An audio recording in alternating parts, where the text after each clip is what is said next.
All right, we're just going to wait maybe 30 seconds before we begin.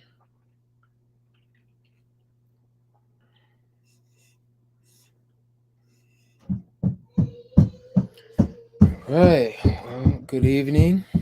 It's nighttime here.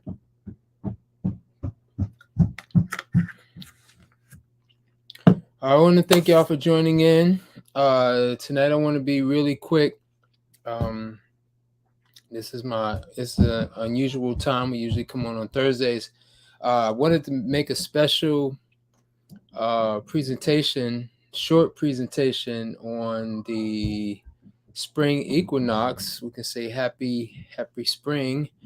Um, and I want to talk about really some tips to be successful on a fast. You know, we all have fasted in some way, somehow, whether it was intentional or unintentional. Fasting is a part of life. And, when we're looking to create fasting with intention, I'm going to present some of my tips for achieving success with the fast.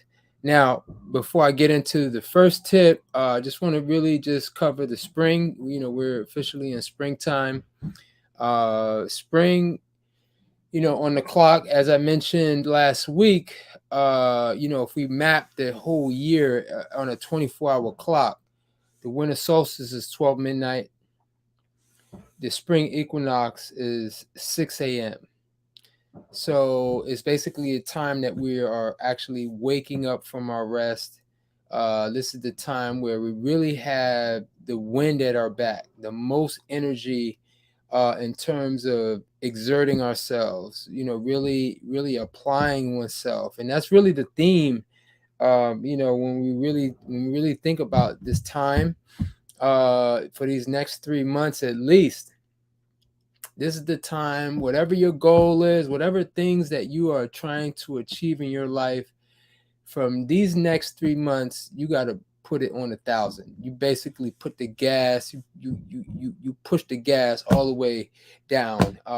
This is the time to really go for it, really extend yourself.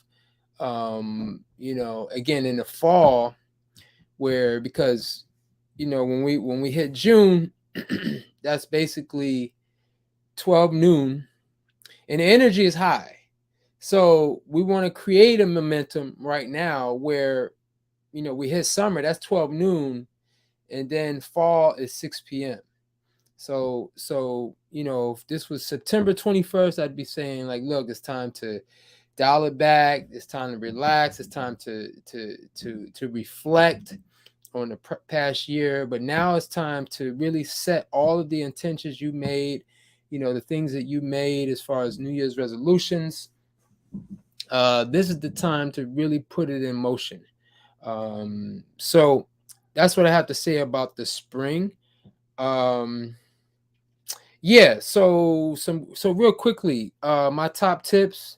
One of the things, my first number one top tip is to, we really come into, we really think about fasting.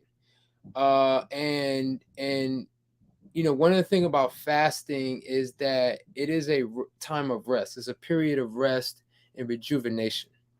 Now, when we think about the law of attraction, I mean, most people are familiar with the law of attraction.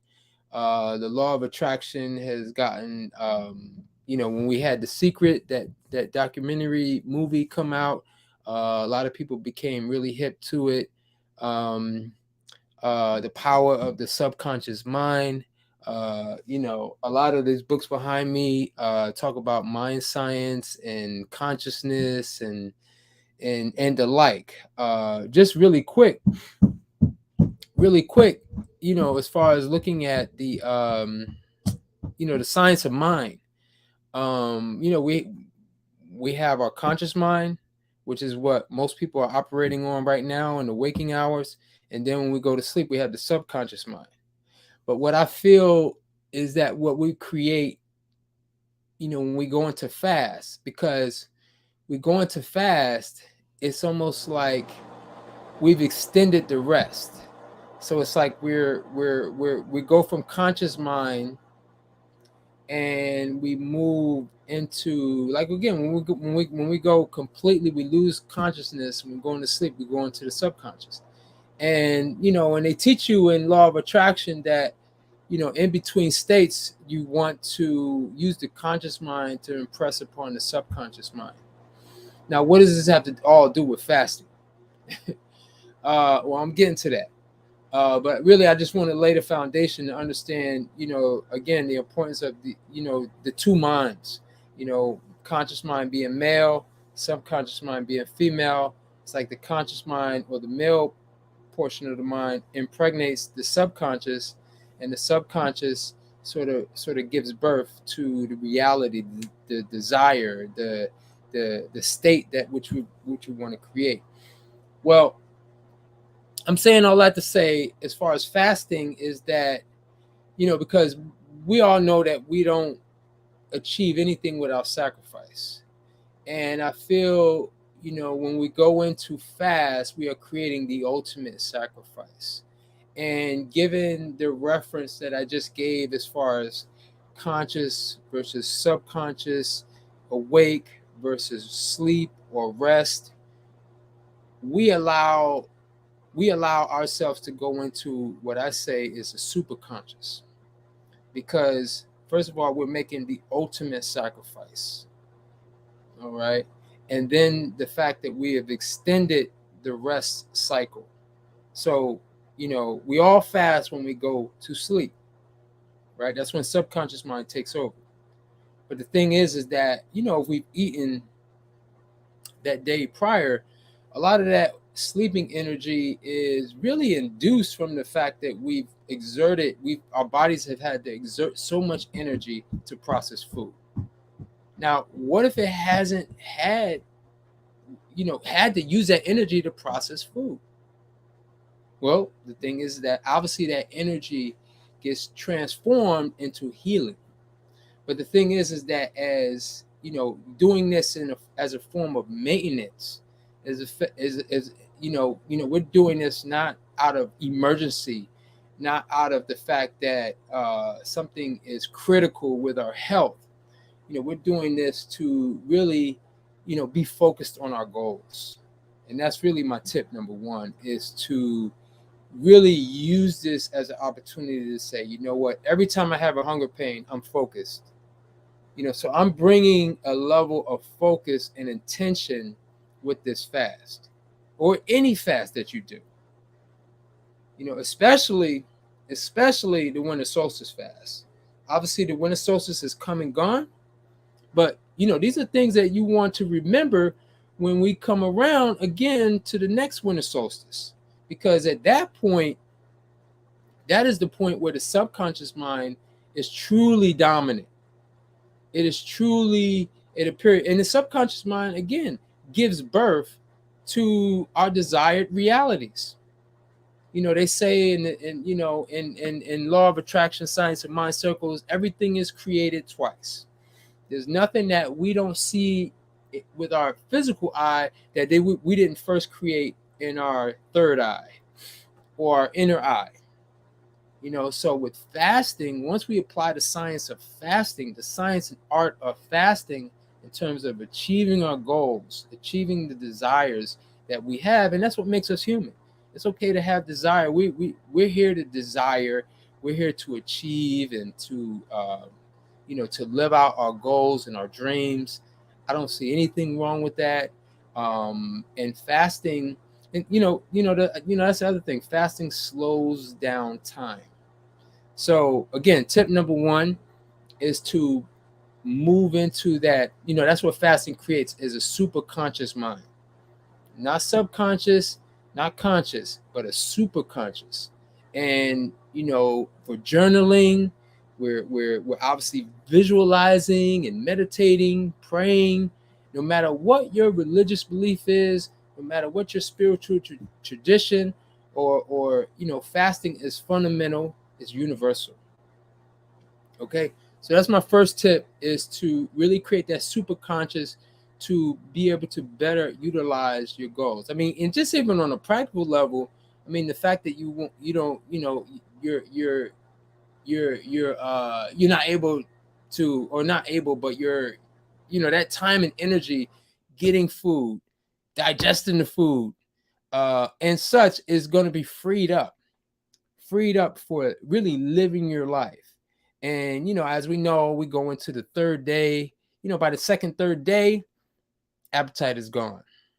So there's like a level of freedom that's created. Okay. So that's my tip number one. Tip number two, when I first really started, fasting, not just me personally, but really started to do it as a service.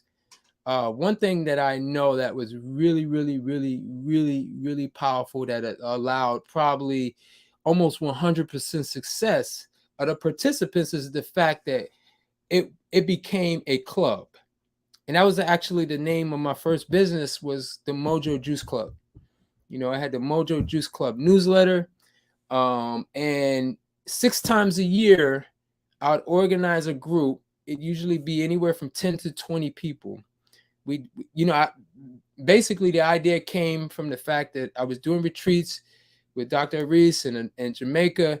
And what I wanted to do was sort of recreate that experience, in the city. So it was, in a sense, it was an urban retreat where we would eat raw food as our last meal. We'd fast for the entire week.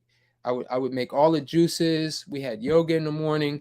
People would go off to work and do whatever they had to do as far as their life, and then come back that evening, pick up their juice for the next day. I would either see them that night or the next morning, and we would do that all week. And then we would break fast with a raw food meal at the end. It was a very successful program. I had running for about 6 years. There were a few people who did it every single time. So we would do it with the solstices. So there was two, obviously the winter and the summer solstice. We do it with the equinox, and then we'd have a mid-spring summer tune-up, like 6 weeks after the spring equinox. We do one, and that would fall like, I guess sometime in May. Usually it was around Mother's Day, would fall around Mother's Day week. And then the summer solstice would fall around Father's Day week. And then we'd have a summer fall, and that would fall usually around, I think, late July. So it was 6 times a year, and I would participate each time. Doing a group. So if you're fasting this week with me, because we're fasting this week. Today was day one, or Sunday could have been your day one. But we're fasting this week. And what makes it much, much, much easier to do is, let's say you and your partner are doing it together. Create a club. At least your partner. If you're married, or you have boyfriend, girlfriend, baby, sweetie, come do this with me, do this fast. Brother, sister, invite the whole family. When you create that energy and y'all able to do it collectively as a goal, then it becomes you all hold each other accountable. You're like, well, it's not just me. And the thing is, what's interesting about fasting, when I was getting into fasting a long time ago, at least from a spiritual standpoint, it was always said, fast in secret. And that's cool. But as far as like really doing this on a level where you want to succeed, that because again, one of the drawbacks of fasting in secret is like, okay, if I decide to break, no one's going to know that I was fasting. So yes, that's my tip number 2, is to create a club. At least you and another person, you do it together, you hold each other accountable, and you're much more likely to be successful. So tip number 1 was, really as an avenue for creating your goals. We move into that super conscious mind, because again, it's like your body is not digesting. At least it's doing very little digestion. And so that energy is not only transferred towards healing, but it's also transformed into meditating and visualizing your goals. All right. Okay. Tip number 3. Now, tip number 3, again, usually day 1, day 2, or even day 3, usually it's day 1 or day 2. If you're doing a week, usually day 1, day 2, or day 3, one of those days, or all of them, are going to be tough, or they're going to be tougher than day 4, 5, 6, 7. Usually, almost always. And the thing is like, tip number 3 basically is like, if you find that is really, really, really tough, then doing a smoothie is okay. And what does a smoothie consist of? Basically, smoothie is, as far as my definition, is putting some fiber in your juice. So if you're actually, a juice is just the juice. You're actually separating the juice, whether it's coconut water. I mean, coconut water is a water first, then a juice second. But if you're doing fresh juices, you're really just drinking water. You're drinking, like, if it's orange juice, you're drinking orange water. Watermelon is watermelon water. Okay, so it's really still water. A smoothie is like taking something with some pulp, like banana, mango, or even something that has a little fat, like avocado, something and that you're blending it, not eating it, but blending it. Sometimes we need that sort of bridge in them first 1, 2, 3 days, because the hunger pains are just that hard. And the thing is that it's still light enough where you're going to benefit. Okay, it's definitely going to be, your body's going to be, the digestive energy is going to be triggered, but it's going to be minimal. With the blender, it's going to basically allow no chewing, and because it's blended, your body is using very little digestive energy, and you're still going to be able, like, when you get to that third day, you're like, okay, I'm good now. Okay, so really, it's an optional tip for those who are, who are more accustomed to fasting. Fasting, like anything else, we have to build up our fasting muscles, and the only way to do that is to do it as a habitual practice and a lifestyle. So, that's tip number 3. Um, Tip number 4, this kind of piggybacks off of tip number 1. As far as goal setting, creating that super conscious mind, being in that super high state, is to really utilize the extra energy for journaling, reading, educating yourself on fasting, because that's the thing. We live in a society where the media, the mass media entertainment cycle is always on. We can't open up our phone or anything for that matter to be inundated with information. So it's almost like there's an information war that's always going on. Whether it's a war on the other side of the world, whether it's a pandemic, whether it's all information at the end of the day, and how we process that information. So you have to really be careful when you're in fasting, because you're increasing your sensitivity, you're increasing your receptivity. So why not use this as an opportunity to impress upon, again, going back to tip number 1, which is, again, oppressing, like creating the reality that you would like to see happen. And there's no one on the planet that can argue the point that if I did it along with fasting, that I would almost guarantee, I take it to the bank, that whatever your goals and dreams and wishes are, that you're going to be able to achieve them faster by applying it during a fast. And I feel almost in a way, that's why we call it a fast, because goals are achieved, and things that you want to happen in your life are going to happen faster. Okay, so that's tip number 4. And then tip number 5 is more of a practical tip. It definitely applies if you live in a cooler climate, especially in the wintertime, is to take warm baths. Even if you're not feeling cold, because that's one of the that's one of the things that can happen, because the blood thins. It can make you more sensitive to cold. It can make your body feel cold. You could just be shivering. And the thing is, like, the warm bath, warm Epsom salt or some bath salts is like the perfect remedy. And the thing is too is, like, again, in our culture, we're everybody's starved for time, and so it's so much easier to say, oh, let me just take a quick shower, versus like to sit in the bath. That's almost like a 20-30 minute, or at least it should be a 20-30 minute ritual, where you're actually sitting in the water. You're actually, again, resting. You're again, more reflection time, more time to really impress upon the superconscious, not the subconscious, but the superconscious mind. Okay, so those are my 5 tips.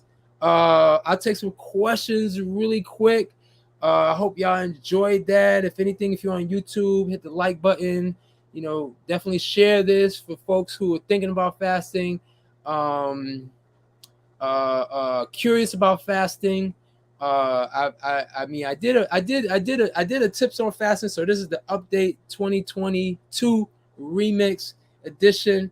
And just wanted to get in here. So I don't know if I'll be here on Thursday, but I'm gonna scroll through and see if there were any questions. I know somebody asked about parasites on Instagram here. What's the best foods for worm parasite cleanse? This is a good question, because so the question I repeated: what is the best foods for worm parasite cleanse? This is great, because we're always looking for something to do something. Meaning that, people always ask me all the time, what's the best for this? What's the best for that? As if the thing is that really the answer is it's already in you. Meaning that in this question, the best cleanse, the best cleanse for worms and parasites is your own body. If it's a foreign, your body doesn't want it in there. And the fact that when we go into fast, your body should be able to expel those parasites and no worm on its own volition, its own power. But the thing is, like, we keep feeding the animal, we never give it the opportunity to do that. And the fact that if we want to look to a food or herb or something external that's not a part of us, then we're asking for something to overstimulate that area in our body, to almost handicap that area in our body. I would want my body to do it on its own power and volition, just basically creating the environment for it to do it. So really the answer to the question is to create the environment. It's to set the stage for the environment to do it on its own power. Because the thing is that by doing it that way, your body is going to be better off in the end.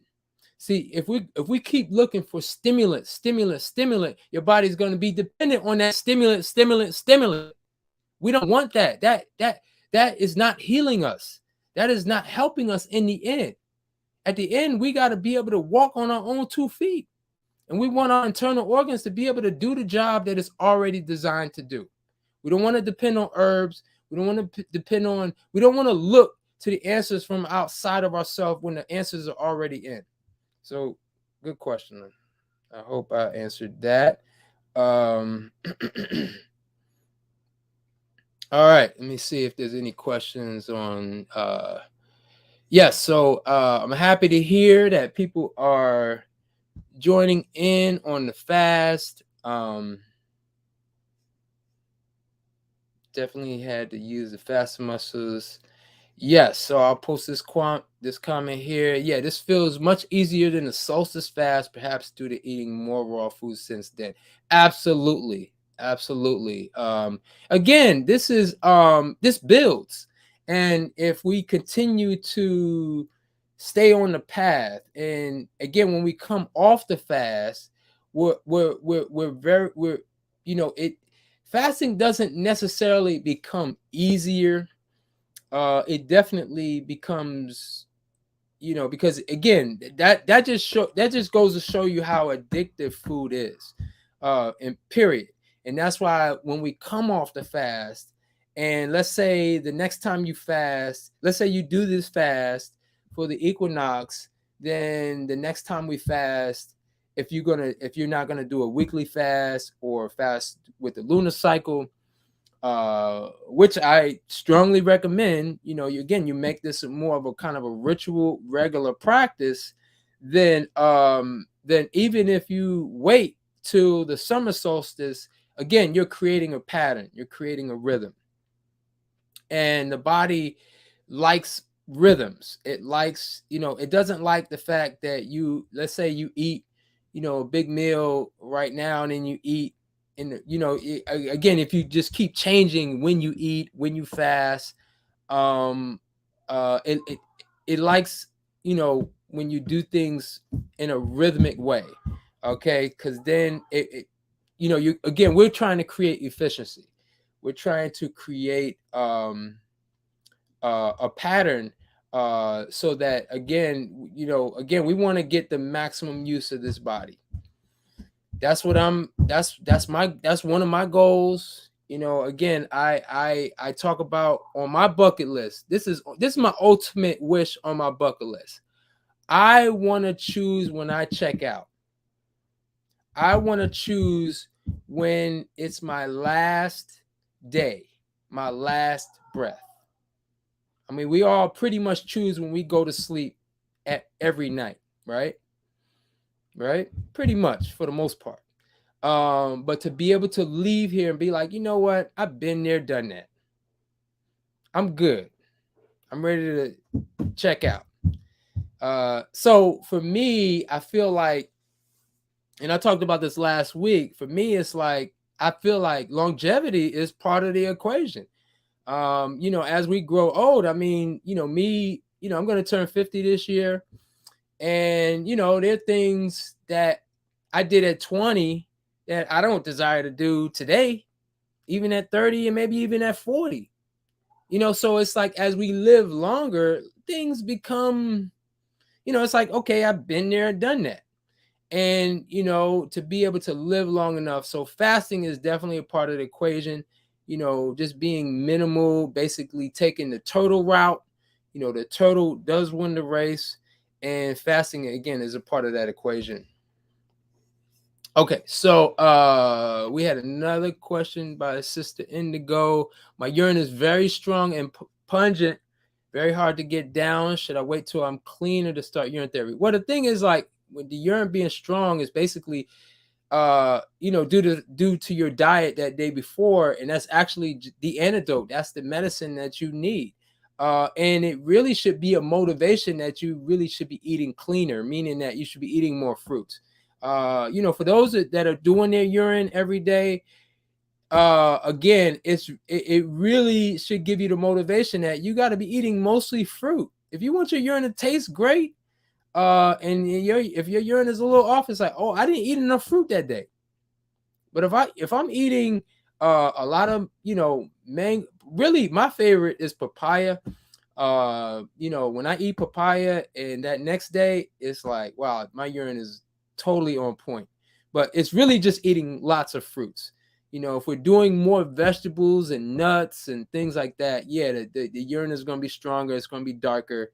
We got to eat, so the thing is, like, the short answer is no. Use it as a motivation to say, you know what, I gotta do better. I gotta eat cleaner. All right. There's a question here. How often do I fast? It's a great question. So I pretty much fast. I do a weekly fast. Every Sunday. I mean, I've been practicing that for years. More than 10 years. I've been fasting every Sunday.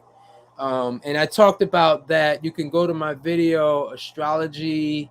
It's like, I can't remember exactly the title, but it's like basically fasting according to your astrological energy. or your chart, I should say. Um, for most people, it will probably either be, regardless of what time of the year you were born, what time of day you were born, what day of the week you were born. That's something I didn't cover when I talked about this, was that if you're born on a certain particular day during the week, I would advise you personally that that wouldn't be your fasting day. That to me is a high energy day for you, and your digestive fire is going to be, should be higher on that day. You really want to pick a day, or you want to have a day that is going to be the opposite, where your energy is not going to be so high. There could be, some affliction in your chart, like a planetary affliction, because all of the days of the week are named after our star lords. That's what I call it. Our star lords. Sun, Moon, Mars, Mercury, Jupiter, Venus, and Saturn. Okay, those are our true star lords, our star system. They all have a day of the week. Those outer planets, they don't have a day. They actually don't matter in traditional astrology. Modern day astrology implements that, but in traditional Indian astrology, those planets are not vital. If they were more vital, in my opinion, they would have a day of the week. So if you're born on a particular day of the week, I would say that. But that's what I do. I fast one day a week. Sunday is my day. Um, and then 4 times a year, I'm a fasting at least 3 times, at least 3 days. With the spring equinox, I'm committing myself to 7 days this particular time. And then once a year, and it's with the winter solstice, I'm going to do at least 14 days. This last one I did 21 days. So that's how often I fast. I talk about women, and women should really be, and for me, my schedule is really attuned to the solar clock. And for women, I feel that women should take advantage of the lunar clock. Why? Because all women, whether you menopausal or after that time, you still have a lunar clock. Us men, we don't have a lunar clock. We're more on that masculine energy, which is the solar energy. Women being more feminine, being more in tune with that lunar vibe. So that could also be another opportunity. So if, like, let's say if I was a woman, I would maybe maybe I would do the weekly fast, but I would definitely be doing a lunar fast in terms of either on your actual lunar cycle or with the actual moon cycle. So it could be on the new moon or the full moon or both. I know we're coming up on. I think we just had a full moon. So again, it's just really just sort of creating sensitivity, especially as females, creating that sensitivity. And the only way to really create that is to, is to, become more clean, become more pure. You create more sensitivity. Right.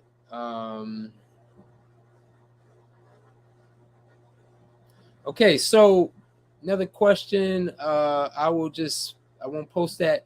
Another question is experiencing some constipation, some rock like bowel movements. Well, the thing is, like, that's part of the process. Part of the process. If you have trouble eliminating, again, you don't want to, because again, some people will say, well, do a colonic, do an enema, do a tea, and again, just what I said 10 minutes ago. That's overstimulating. That's going to make your bowels weaker in the long run. Okay, it's going to handicap your bowels. And I know a lot of people will probably disagree with me. And again, that's fine. I mean, because I mean, I could say that they're facts. But again, those are my facts, I guess. But I really try to appeal to your higher logic. Again, it's a handicap. It's a crutch. You want to enjoy the process. When we have difficulty, and for you, it could be your bowels, it could be something else. It could be the mucus lung cavity. It could be mucus in the lung cavity. It could be It could be having headaches, right? It could be nausea. It could be stiffness in the joints and whatever it is. It's really, the thing is with going this route and just really allowing the body to be self-corrective, correct itself. It's really, again, just enjoying the process, enjoying the healing process, understanding like, again, if I stay on this path, that's not going to be forever. But again, it's like it's like if I want to bring a overstimulating tea or overstimulating process like a colonic, it's like I'm interrupting my own natural body healing process. So I'm gonna appeal to that. Um and I mean, tell me that don't make sense. Yes. So yeah, I wanted to make this short and sweet. I just want to say, just peace, love, and blessings for all of those that are joining us on this fast. We're creating higher vibrational living for not only ourselves, but for the people around us, our communities, our loved ones. This is very, very, very powerful. It is the ancient, old, original OG practice. There's nothing that tops it. And those are some strong words. I just go through the tips once again. Also, if you find this of value, want to make a donation, the Cash App is Kepra Raw, KHEPRARAW. Small donation, large donation. If you find this of value, support me, support the work that I'm doing. The energy I'm putting out to give you this message, to give you this inspiration. Give thanks. But yes, the 5 tips, once again, 5 tips. Again, with fasting, we elevate ourselves not to our conscious mind, subconscious mind. We're on a super conscious. Okay, because again, we're extending that rest cycle that we usually go into sleep. So with the fasting, it's almost like we're in a walk-in meditation. And if we're in a walk-in meditation, we're not, because again, when we go to sleep, it's like we're in between states, but we're above that, all of those states. So as far as goal setting, that's the number 1 tip, for fasting. Number 2 is to create a club. You and your partner, you and your loved ones, you and your siblings, family, parents, etc. Create a club, make yourself accountable. All of you doing this here are joining this virtual club. Okay. So that's tip number 2. On the first 1, 2, or 3 days, if you're doing longer than 3 days, is smoothies in those first 3 days is okay. Sometimes that's just the thing that you need to get over the hump. Number 4 is to journal, read, educate yourself on fasting. Again, it's we're on information overload between the phones and the internet and the television, and it's just information overload. And when you're in a fasting state, you're in a super sensitive, you're in a super conscious. So you got to be very clear and very intentional with the information that you put. You just don't want to be watching TV willy-nilly, or just, going online, like, watching random videos on YouTube or whatever you may do with your downtime. There is no downtime. This is the time, as again, I opened it up to say, like, the springtime is the time to put the gas pedal on. I don't know the expression, but basically it's to go for it. This is the time to exert ourselves physically, mentally, spiritually on our goals. And this fast is really going to set the stage for us in the next 3 months. Like, even for me, I'm almost completed with my ND PhD program, right? So I really got to challenge myself to go above and beyond. Yeah, it was easy when I was in Panama. I didn't have a lot of distractions. I didn't have to worry about the phone ringing, none of these things. So really my goal is to get it done. I'm a little more than halfway through it. And I want to be able to officially have that certificate in hand and be like, yeah, this is Dr. Kepper. So I'm putting my whole thing on blast. because that's, I got to make myself accountable. This is the time for me to do it. And if I don't get it by June 21st, then it's definitely going to be by the summer. But I'm really putting that limit on myself, because the energy, the wind is at all of our backs at this point.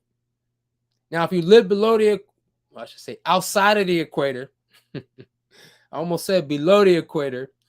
Yes, the Earth is flat as far as I'm concerned, and there's so much proof, but we ain't going into flat Earth.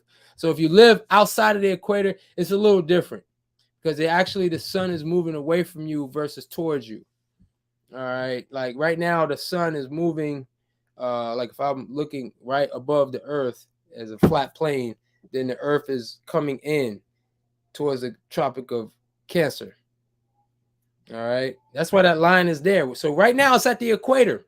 So it goes over a circle over the equator, and then as summer comes in the northern hemisphere, but so really in the southern hemisphere, or in the outer hemisphere, or it wouldn't be called a hemisphere, the outer Earth, I should say, is they're going into fall right now as we're going into spring. Yeah, is that right? I think they're going into fall. So it's just the opposite if you're outside of the equator. So actually it would flip. But for most of us, I'm sure most of us watching, we're probably in the US or in the northern hemisphere, or in the inner hemisphere, I should say. And yeah. So really educating yourself on fasting. And last but not least, baths. Baths are always better than showers. Showers are jarring, and if the water's hot, it's like, baths, especially get your bath salts, to have your nice essential oils, really set the stage. If you want to get some candles going, I mean, really, really make it a ritual, make it a meditation. We don't do enough of that. Okay. So yeah, I'm gonna leave it there. I want to thank y'all for joining in. I'm signing off. And maybe we'll see you on Thursday. Maybe. If not, I will see y'all next week. Peace.